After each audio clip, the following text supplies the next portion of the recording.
The ancient city of Troy, famous for the Greeks' rescue of the captured Helen by duping the Trojans with their legendary wooden horse.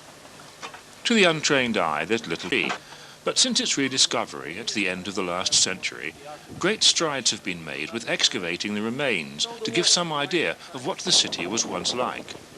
In fact, Helen's Troy, which flourished more than 3,000 years ago, was not the first nor the last city on the site. There were probably 9. These storage jars have a grisly history, for they were once used to hide children from invading armies. It may have saved them from the swords, but the tiny skeletons found inside suggest that, with their parents killed, there was no one to release them once the invaders had gone. A much more impressive site than Troy is the city of Pergamum. It's better preserved and set impressively on top of a hill or acropolis.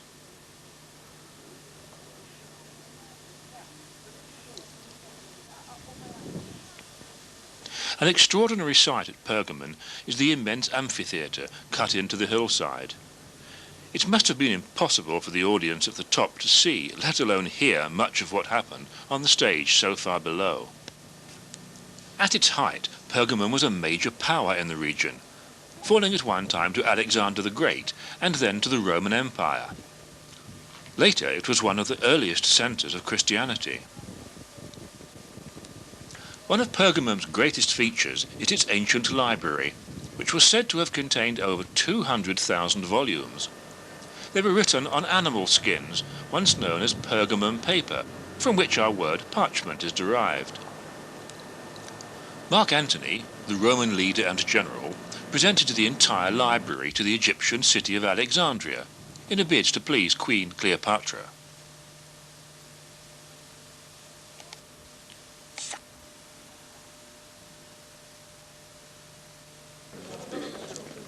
Turkey's greatest ancient treasure is probably Ephesus.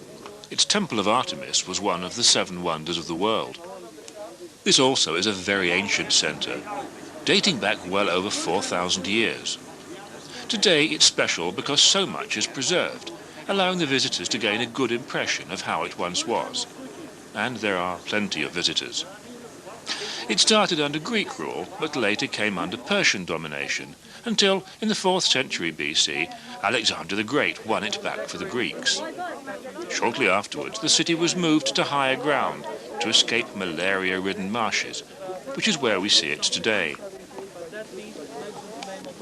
After periods of Egyptian and Syrian rule, Ephesus fell to the Romans in 190 BC.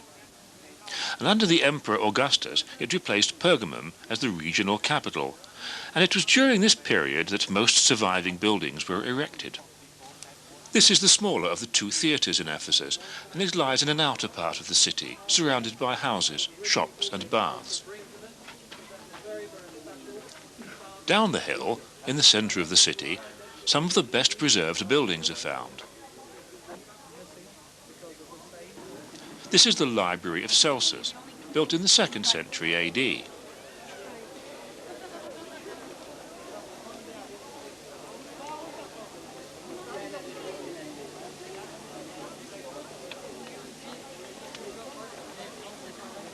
In Roman times, the city boasted central heating and an elaborate sewage system. These reconstructions give some idea of how the latrines would have looked.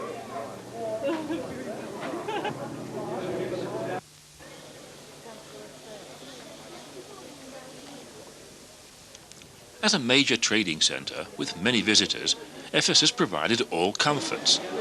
This sign directs gentlemen to the brothel. Equivalent facilities were available for lady guests. At the other end of the city lies the huge main theatre. It was capable of seating 25,000 people, 1/10 of Ephesus's population of 250,000. In later centuries, the amphitheatre was the scene of many conflicts between Christians and followers of the Roman gods. The city's Christian connections go back much earlier, however. St. Paul preached in Ephesus, and reputedly St. John wrote much of the New Testament while staying here. His tomb can still be seen on a nearby hill.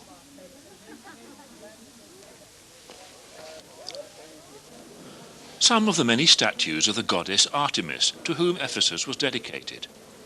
Archaeologists disagree about the rounded shapes covering her body, bull's testicles, breasts, or simply pomegranate seeds. Whatever, they undoubtedly represent bountifulness. A typical Turkish market in Denizli, colourful, noisy, and surprisingly Eastern.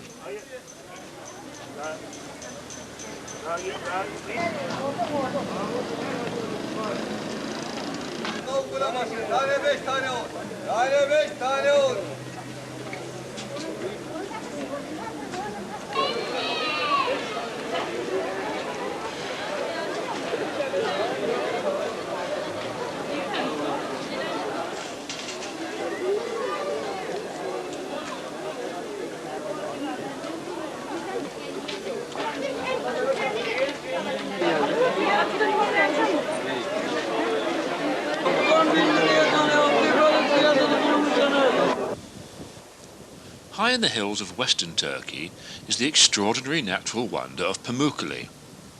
These are hot springs extending for several miles, but hot springs with a difference. They're saturated with lime that forms brilliant white deposits everywhere.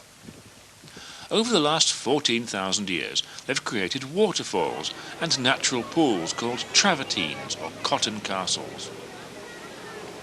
The waters are claimed to have medicinal qualities, which is one reason why they're so popular with the Turks. They're also good fun.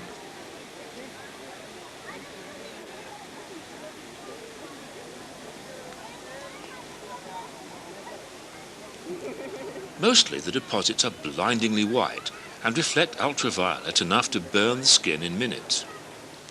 In some places, however, mineral impurities give bands of blue, red, orange or yellow.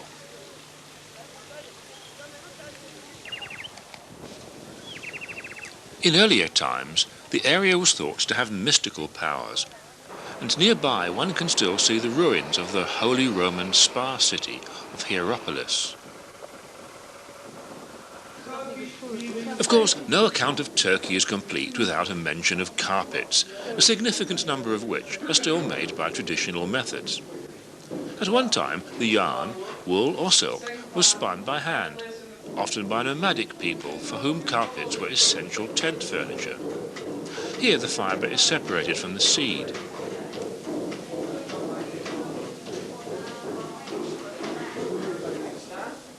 Having teased out the fibre, a short length is twisted and then wound up on the spindle. The skill lies in keeping the thickness of the resulting yarn constant so that it gives an even weave. This type of spinning process is incredibly slow in comparison with modern machine methods, but it's nice to see the ancient skills preserved, if only for demonstration.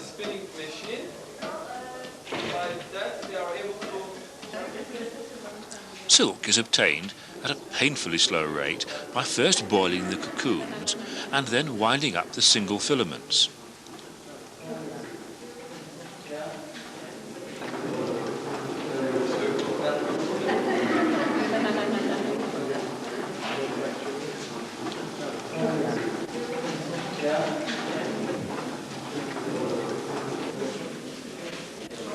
Natural dyes are still used by a few traditionalists, giving a surprising range of colours.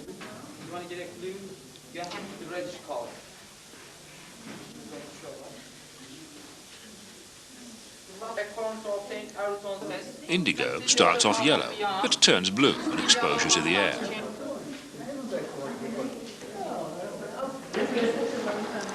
Weaving is the most skilled part of the process, and hand looms remain in regular use.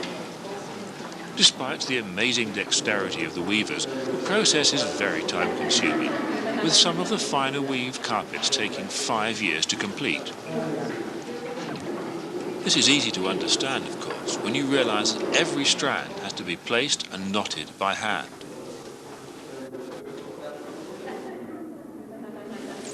Once a few rows have been completed, the excess fibre is trimmed off by hand to give a smooth and level surface. And these are some of the finished products.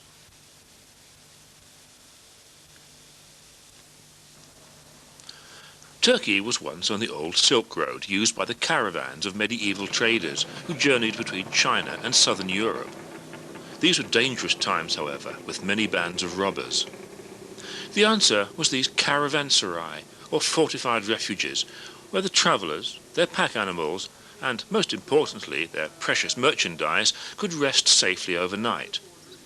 They were spaced about 10 to 20 miles apart, the distance that could be reasonably covered each day. This is the Sultan Hami caravanserai, one of the better preserved examples.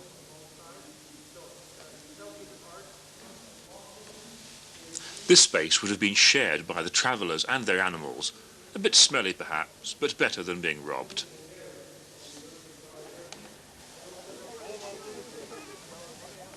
Cappadocia, in the centre of Turkey. Its name comes from the Persian for land of beautiful horses. The region has been occupied by some of the earliest civilizations, from the Medes and Persians, who reputedly were the first to have written laws, to the Greeks, and then the Romans, the territory being conquered by Caesar's armies. Here, in the Garima Valley, there's a unique landscape of tall pinnacles, sometimes called fairy chimneys. They were formed by erosion of soft volcanic rock, overlain with hard basalt. Even more remarkable is what the local people created with the chimneys, for each has been hollowed out like Swiss cheese. The practice goes back a very long time, but most of the excavations were carried out by early Christians, hiding from Arab invaders. The word Garima in fact means, "You cannot see me here."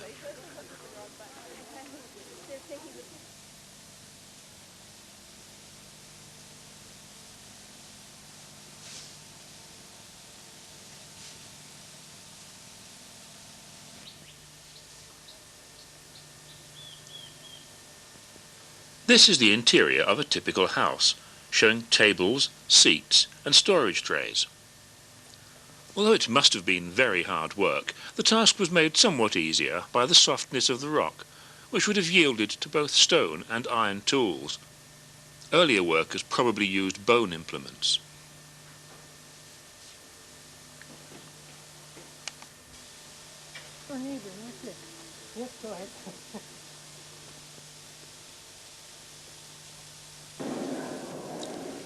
As well as houses, the Christian refugees carved out many churches where they could worship without fear of persecution.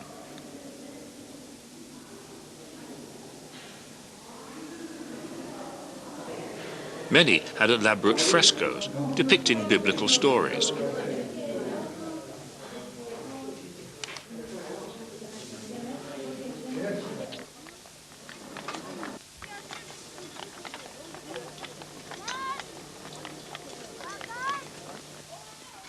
And by no means all the excavated houses have been abandoned. In the cities, modern dwellings are erected alongside hollowed-out homes, and here in the countryside, many have been adapted and occupied by peasant farmers. By Western standards, it's a fairly primitive lifestyle, but at least they have some modern conveniences. Cavemen with TV. But the above-ground cave homes are nothing compared to the underground cities. There are at least 36 of them in Cappadocia, and more are being discovered every year. They started several thousand years ago, but were extended greatly by the early Christians, again to avoid the attentions of the then dominant Arabs. They remained full of silt and completely forgotten for hundreds of years before being restored early this century. Some have 20 levels, and at their peak were home to 10 to 20,000 people and their animals. All had good wells, kitchens, storerooms, and everything else needed to keep an entire community hidden from invaders for long periods. The temperature inside is a constant and pleasant 10 to 15 degrees. Outside the summer heat is blistering, and in the winter the region is covered in snow. Turkey's capital, Ankara, is for the most part rather modern and lacking in character. The old city, however, a small walled area within the citadel and perched upon a hill, is largely medieval and untouched by time. It's also been bypassed by the modern amenities of the newer city below, with mostly poor housing and few signs of affluence. The old city is like a tiny island of ancient Turkey, surrounded by the 20th century. and where traditional Eastern ways of life and crafts remain overlooked by the steel and glass of a modern Western metropolis.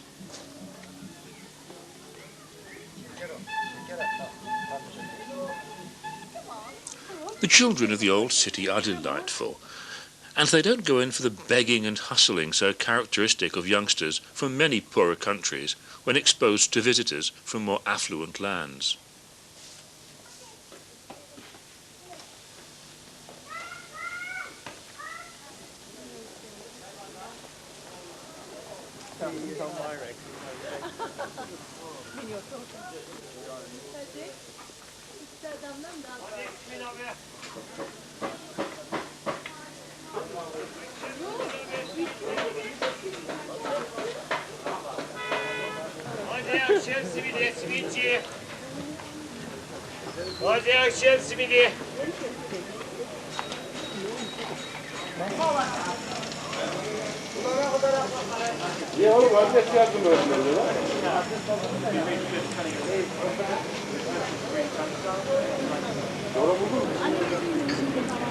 Turkey has, of course, been an Islamic country for many centuries, and there are hundreds of huge and ancient mosques throughout the land.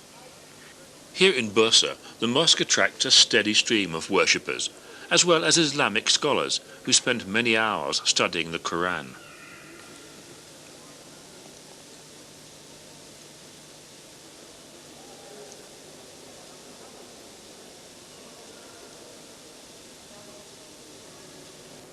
After the First World War, Mustafa Kemal Atatürk, the founder of modern Turkey, transformed the country into a secular nation, which included banning wearing of the veil by women. In the late 1990s, however, much of this is in reverse, and Islamic fundamentalism, with all its restrictions, is making a strong comeback. More and more women, both young and old, can be seen veiled in the streets. Bursa's mosque stands in the middle of the old city, surrounded by shops and street markets.